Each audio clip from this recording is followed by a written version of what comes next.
Francis Wanji is seeking custody of his grandchild who survived the cult in eastern Kenya and is now in government care. His daughter was one of Pastor Paul Mackenzie's followers. Survivors say he convinced many of them to starve first their children and then themselves to death before the end of the world so they could go to heaven. When Francis organised the rescue, it was too late for two of his grandchildren. The one who survived explained what happened to his younger brother, Saith, on the day he was supposed to die. He said that the mom tried to suffocate Seth by blocking both the nose and mouth. Was kicking, Seth was just still kicking his legs, okay? But that time they not even bother. They just buried Seth while still alive. Saith is among hundreds of people who've been buried in the remote, arid forest to where Mackenzie had called his followers.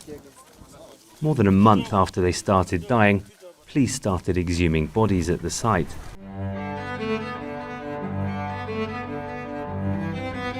Just so we are clear, religion in Africa needs to be regulated. Now, I know I am someone who believes in freedom of speech, someone who believes in freedom of association, freedom of expression, and someone who thinks that the government shouldn't be too involved in the personal lives of the people. I think the government should just stay away and let the people do their thing. That is what I believe. But I have realized that religion in Africa is becoming no good. Like, it's getting to a point where things are getting totally out of control in Africa. Religion is one of those things that I think needs to be regulated. You can see the number of churches that are out there. You can see the number of religious people who are out there. You can see the number of buildings that belongs to church. You can see the amount of cars, amount of properties the so-called leaders have. You begin to ask yourself, how can they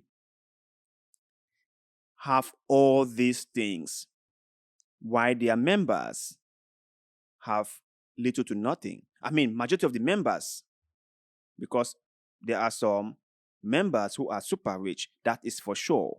But just those people are just like 1%. The 90% of the entire congregation is super poor. How is that possible? And even the latest one that just happened in Kenya, where the authorities have discovered so many graves where people were buried in secret. How can a church that is supposed to protect people be burying them in secret, all in the name of the world is coming to an end, so the members should go and secure their places first? What kind of cult-like association is this? Like, how is it possible that in this day and time, people can still fall victim to situations like this? It's something that I have never wrapped my head around. When I was much more younger, I used to really have faith for these people. I used to really believe in them. I am from a Catholic background. My parents are all Catholic. And we went to church on Sunday. We offer offerings to the church. We even do a lot of harvest Thanksgiving and all those all those kind of things. But I realized that while I was suffering, while I was starving, people in the church were living their lives to the best, to the fullest. I'm not trying to compare. That's not what I'm trying to do. But the whole thing was when I realized this, I was so disappointed. So disappointed because they live happily and they live healthily while most people starve. And you ask yourself, why? Aren't they supposed to be looking after the common people? Aren't they supposed to be looking after the needy and the widow? How many of those people have they taken care of before they are living bigly as they are living? I will come back to my point again. I strongly believe that religion in Africa needs to be regulated. the government need to step in and put in some rules and regulations in place to regulate this massive industry. And I think they should be taxed. I know people are going to kick against this, but I think they should be taxed because those men of God are making so much money. So much. And the whole religion thing is getting out of hand. Like, people are being told what they want to hear. And so they just follow this men of God without even thinking it through. And sometimes, when you really try to understand the whole situation, right, you realize that those people who are following these men of God really have no choice, or maybe don't know any better.